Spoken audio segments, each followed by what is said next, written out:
কি চলছে পশ্চিমবঙ্গে?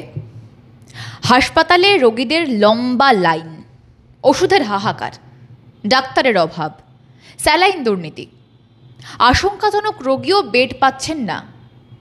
কোথায় যাবেন বাংলার মানুষ? বাংলার প্রত্যন্ত অঞ্চলের মানুষ চিকিৎসা পাবেন কোথায়? ঠিক যে সিনারিওটা আপনাদের সামনে বর্ণনা করলাম, বাংলার হাসপাতালের এটাই এখন চেনা ছবি হয়ে দাঁড়িয়েছে। প্রশ্ন হচ্ছে, কেন পরিস্থিতির পরিবর্তন হচ্ছে না? কেন্দ্র থেকে তো টাকা এসেছে, জানা যাচ্ছে সেই টাকা খরচই হয়নি, টাকা ফেরত গিয়েছে ট্রেজারিতে। ভাবছেন তো কি এমন হয়েছে তাতে? ঠিকই ভাবছেন, খুব বেশি কিছুই হয়নি। হওয়ার মধ্যে বিরাট এক নৈরাজ্যের নৈরাজ্যে পরিণত হলো পশ্চিমবঙ্গ। রাজ্যের স্বাস্থ্য ব্যবস্থায় দুর্দশার ছবিটা ফের একবার সামনে আসলো। পড়ে রইল পশ্চিমবঙ্গের স্বাস্থ্য ব্যবস্থার কঙ্কালসার চেহারাটা। অভয়াকাণ্ড এবং তার পরবর্তী কয়েকটি ঘটনাক্রম হাসপাতালে কর্মরত ডাক্তার এবং অন্যান্য অচিকিৎসক কর্মীদের নিরাপত্তা নিয়ে জোরদার প্রশ্ন তুলে দিয়েছে। আর এবার অনুদানের টাকা খরচ না করার অভিযোগ। জাতীয় স্বাস্থ্য মিশনের বরাদ্দ টাকা খরচই করতে পারল না কলকাতা মেডিকেল কলেজ হাসপাতাল। অভিযোগ, হাসপাতালে না পেয়ে ওষুধ, চিকিৎসার সামগ্রী কিনতে হচ্ছে রোগীদের পরিজনদের।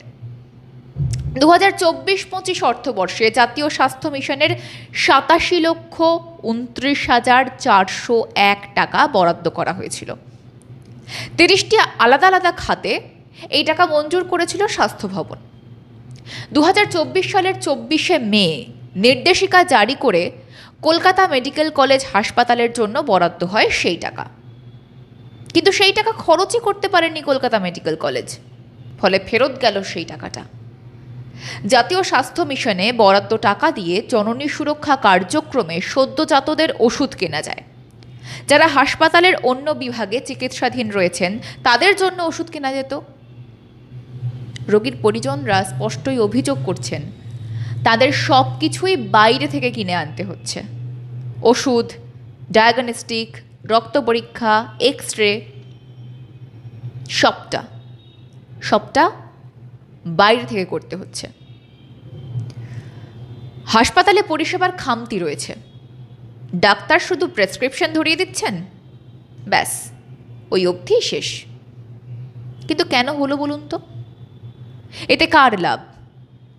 হাসপাতাল সূত্রে খবর, টাকা পুরো খরচ না হলে লাভ রাজ্যের। সরকারের ইচ্ছে মতো এই টাকা অন্য খাতে খরচ হবে। বিরোধীরা বারংবার অভিযোগ করেন, এই খাতে টাকা ওই খাতে দিয়েই সরকার খেলা মেলার খরচ সামাল দেন। দান খয়রাতিতে হয়তো খরচ হবে গুরুত্বপূর্ণ পরিষেবার জন্য বরাদ্দ টাকা।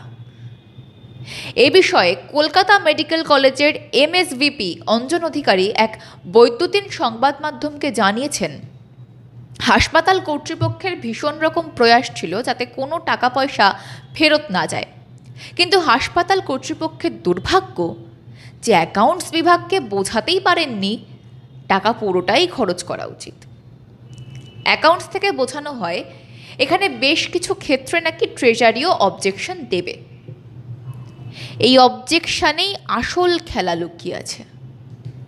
এভাবেই বিভিন্ন খাতে বরাদ্দ অল্প অল্প টাকা ফেরত নিয়ে সেই টাকা অন্য কাজে খরচ হয়।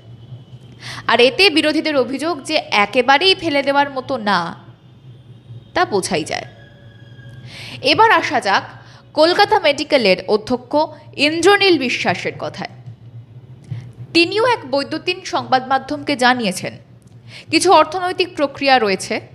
ভেন্ডারকে অর্ডার করতে হয়, নন ক্যাট হলে একটা টেন্ডার করতে হয়, ভেন্ডারকে মেটেরিয়াল সাবমিট করতে হবে, বিল সাবমিট করতে হবে, তারপর সেটা অ্যাকাউন্ট সেকশনে যাবে, ট্রেজারিতে যাবে, তারপর পাস হয়।